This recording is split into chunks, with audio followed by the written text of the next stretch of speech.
यमुना नदी के किनारे एक गांव था रतनपुर। उस गांव में एक चुड़ैल का साया था। वो चुड़ैल बहुत ही अजीब थी। एक दिन, मुनिया के बापू, जल्दी अंदर आइए। सुरेश अभी नींद में था, चिल्लाकर बोला, क्या हुआ? गला क्यों फाड़ रही हो? ये देखो। अरे, ये कैसे हुआ? मुनिया, क्या हुआ बेटा? उससे क्या पूछ रहे हैं? बेचारी तभी से डरी सहमी हुई है। लेकिन ये तो कोई गंभीर बीमारी लगती है। हाँ, देखो तो, बेचारी की चुटिया ही काट ली किसी ने। राम राम। लेकिन एक भी बाल आसपास नहीं दिख रहा। हाँ, ये हुआ क्या समझ में ही नहीं आ रहा। ऐसे ही 2-4 दिन मुनिया को देखने और सांत्वना देने वाले भी आए। अब कुछ शांति हुई ही थी कि एक दिन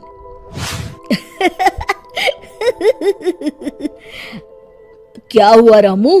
तू हंस क्यों रहा है? अरे गागा, वो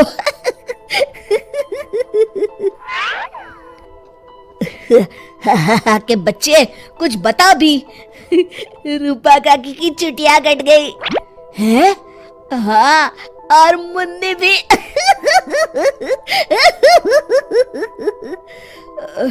अच्छा, पर काहे? आप भी पूछ लो। चल कर देखता हूँ। क्या हुआ मुन्नी? ये क्या हल्ला मचा हुआ है? तभी मुन्नी बाहर आती है। ये का सुन रहा हूँ? कैसे हुआ सब? अरे का बताएं चच्चा, रात में रोज की तरह खा पी के सोए और सुबह देखे तो अरे राम राम।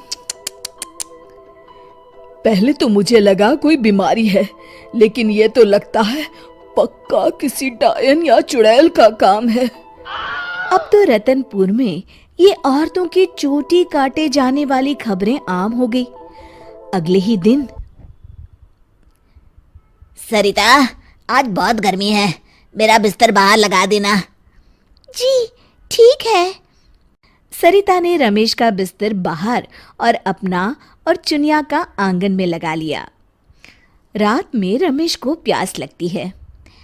बड़ी प्यास लगी है, लगता है सरिता ने पानी नहीं रखा। कोई नहीं, खुद ही ले लेता हूँ।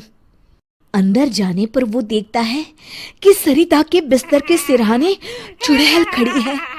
वो एक हाथ से सरिता की चोटी पकड़े हुए है और चाकू से उसकी चोटी काट रही है। वो जोर से चिल्लाया, चुड़ैल, बचाओ बचाओ, चुड़ैल। सरिता और चुनिया उठ गए। गांव वाले भी फौरन आ गए। देखते हैं चुड़ैल हाथ में सरिता की चोटी लिए खड़ी है। भीड़ देखकर वो हंसते हुए बोली,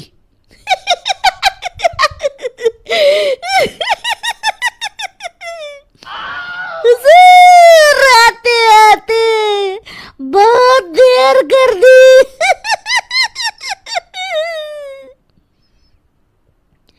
सरिता तो डर के मारे बेहोश हो गई, पर बाल तो जा ही चुके थे। अरे आखिर चाहती क्या हो? पर चुड़ैल उनकी बात अनसुनी करके सरिता की चोटी घुमाते हुए सबकी आंखों के सामने गायब हो गई। चोटी वाली चुड़ैल की खबर जंगल की आग की तरह पूरे गांव में फैल गई और गांव में बातें चलने लगी। मुनवा, सुना है कल तेरी भाभी की भी चोटी चुड़ैल ले गई। हाँ, उन्हीं के घर मिलने जा रहा हूँ। वैसे तो ठीक ही रहा, कम से कम अब सर पर पल्लू तो टिकेगा। हाँ, ये बात सही कही आपने। इतना कह के दोनों वहां से चले गए। इसी तरह चुड़ैल का डर सारे गांव में बढ़ता गया और लोग घर छोड़कर वहां से जाने लगे। तभी कुछ गांव के लोग आपस में बात करने लगे, क्यों ना सरपंच जी के पास चले। हाँ, सरपंच जी ने दुनिया देखी है, कोई ना कोई उपाय ढूंढ ही निकालेंगे। हाँ, चलो। और सभी गांव वाले सरपंच जी के घर पहुंच गए। समस्या सुनकर सरपंच ने कहा, समस्या तो सच में गंभीर है। मेरी अम्मा की भी है, आपके यहाँ भी? हाँ, अब क्या करें, चुड़ैल पर किसी का वश है क्या? कोई तो उपाय होगा सरपंच जी। इसके लिए किसी ओझा से मिलकर बात करनी होगी। तभी मदन बोलता है, अगर हमें अपने गांव से इस चुड़ैल का साया हटाना है तो हमें उसकी चोटी काटनी पड़ेगी। मेरी नानी ने मुझे बताया था कि हर चुड़ैल की शक्ति उसकी चोटी में होती है। अगर हम किसी तरह उसकी चोटी काटने में सफल हो गए तो उससे अपना गांव छुटकारा पा जाएगा। बताओ, कौन जाएगा चुड़ैल के पास? मैं उसे बताऊंगा कि क्या करना है। अरे मदन भैया, हम मुखिया जी के पास आए हैं मदद मांगने, वही जाएंगे। अरे ऐसे कैसे? मैं गया तो गांव कौन संभालेगा? इस रामू को भेज देते हैं। अरे ओ मुखिया, पगला गया है क्या? भरी जवानी में मौत के मुंह में चला जाऊं? तुम सब छोड़ो, मैं चला जाऊंगा। देखो, वो चुड़ैल अपना काम तभी करती है जब कोई सो रहा हो। आज तक कोई जगा हुआ इंसान उसका शिकार नहीं हुआ है ना? हाँ, सो तो है। तो आज रात सभी को जागते रहना है, सिर्फ मैं सोने का नाटक करूंगा। हाँ हाँ ठीक है। फिर मदन नकली चोटी लगाकर और साड़ी पहनकर पंचायत के चबूतरे पर ही सो गया। रात के 12 बजे चुड़ैल वहां आई। आज पूरे गांव में घुमाई, कोई सोया ही नहीं। तभी उसकी नजर चौक पर सोए मदन पर पड़ी। ये औरत यहाँ क्यों सोई है? लगता है घर में झगड़ा हुआ होगा। खैर मुझे क्या, मुझे तो बाल चाहिए। चुड़ैल ने चोटी काटने के लिए जैसे ही चोटी पकड़ी, वो निकलकर उसके हाथ में आ गई। इसके लिए वो तैयार नहीं थी, इसलिए 2 पल के लिए वो कभी चोटी तो कभी चाकू को देखने लगी। इसी समय का फायदा उठाकर मदन ने उसकी चोटी काट ली। पहले तो वो डर गई, फिर भी हिम्मत करके बोली, कौन है तू?